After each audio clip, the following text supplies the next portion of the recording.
ہمارا بچہ سیکھتا کیسے ہے اور ہمارے بچے کا مزاج کیسے بنتا ہے۔ جب بچہ اس دنیا میں آنکھ کھولتا ہے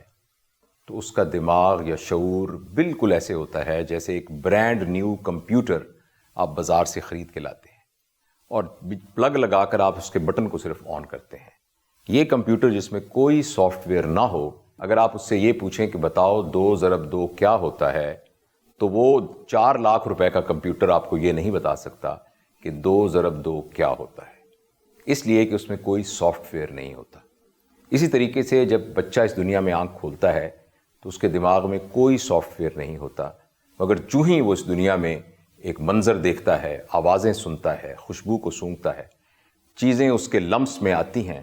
تو اس کے دماغ میں ایک پیٹرن بننا شروع ہو جاتا ہے جس کو ہم سیکھنا کہتے ہیں، اور پہلے دن سے ہی بچہ سیکھنا شروع کر دیتا ہے۔ اسی لیے آپ نے دیکھا ہوگا کہ جب بھی وہ کسی نئی چیز کو یا اجنبی چیز کو دیکھتا ہے تو اس کی آنکھیں پھٹی ہوتی ہیں اور وہ حیرانی سے اس چیز کی طرف دیکھتا ہے۔ سیکھنے کا یہ عمل سننے سے، بولنے سے،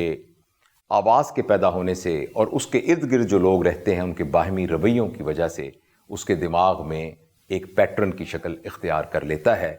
جو کہ بعد میں اس کی زندگی کا بیہیویئر بن جاتا ہے۔ یہ عمل تقریباً 7 سال کی عمر میں مکمل ہو جاتا ہے۔ یہ عمر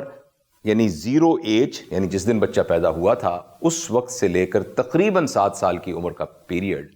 بچے کے لیے بہت اہم ہے۔ بچے کے جو رویے پوری زندگی میں اس کے ساتھی رہیں گے، وہ اسی عمر کے دوران وہ بچہ سیکھنا شروع کر دیتا ہے۔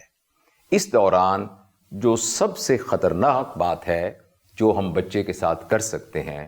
وہ یہ ہے کہ اس بچے کو سٹریس میں رکھا جائے۔ لہٰذا 7 سال کی عمر تک بچے کو کسی قسم کی پریشانی میں رکھنا، سٹریس میں رکھنا، ڈانٹنا اور مارنا تو خیر بہت ہی خطرناک بات ہے،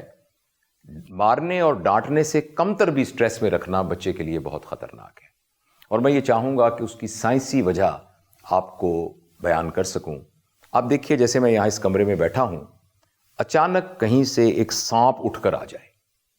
اور اچانک میرے سامنے ایک سانپ آ جائے تو جو میری کیفیت ہوگی وہ کیفیت ہے جو ایک بچے کو جب ہم سٹریس میں رکھتے ہیں تو اس کی کیفیت ہوتی ہے۔ ایسی کیفیت میں میری آنکھیں ایک دم کھلی اور پھٹی کی پھٹی رہ جائیں گی۔ یہ آپ نے محاورہ سنا ہوگا، آنکھیں پھٹی کی پھٹی رہ گئیں۔ وہ اس لیے، اور یہ بات بالکل درست ہے، کیونکہ ہمارے جسم میں ایک کیمیکل پیدا ہوتا ہے جس کا نام ہے ایڈرینلین اور نور ایڈرینلین۔ ان کا کام یہ ہے کہ یہ آنکھوں کو پوری طرح کھول دیتے ہیں تاکہ آدمی اچھے طریقے سے اس منظر کو دیکھ سکے۔ اس کے علاوہ ہمارے ہاں جو خون کا دوران ہے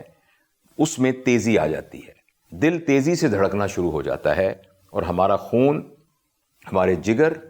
ہمارے گردے، ہماری انتڑیاں اور جو دوسرے اہم اعضاء ہمارے جسم کے اندر ہیں وہاں سے وہ خون شفٹ ہو کر ہمارے مسلز میں آ جاتا ہے۔ یہ اس لیے ہے کہ اس سانپ کا مقابلہ کرنے کے لیے میں بھاگ سکوں یا اپنی توانائی کو اپنے مسلز میں اکٹھا کر کے سانپ کے ساتھ مقابلہ کر سکوں۔ اگر تو یہ واقعہ میری زندگی میں 1 دفعہ یا 2 دفعہ ہو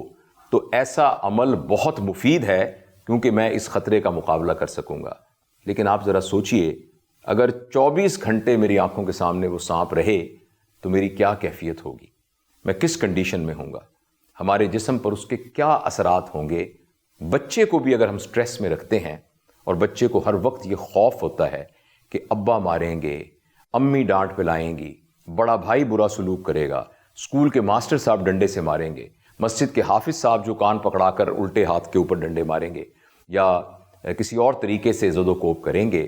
تو اس بچے کے اندر وہ کیفیت جو ایک بڑے کے جسم میں اور اس کے حواس پر ایک سانپ کو دیکھنے سے ہوتی ہے، وہ 24 گھنٹے طاری رہتی ہے۔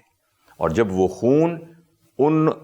وائٹل آرگن سے نکل کر مسلز میں ہر وقت رہتا ہے تو اس بچے کی نشو و نما نہیں ہوتی، اس کا جگر ویسے ڈیولپ نہیں ہوتا، اس کی انتڑیوں میں خون مناسب طریقے سے نہیں جاتا، اور سب سے بڑھ کر یہ کہ اس کے دماغ کی ڈیولپمنٹ نہیں ہوتی۔ لہٰذا وہ تمام بچے جن کے گھروں میں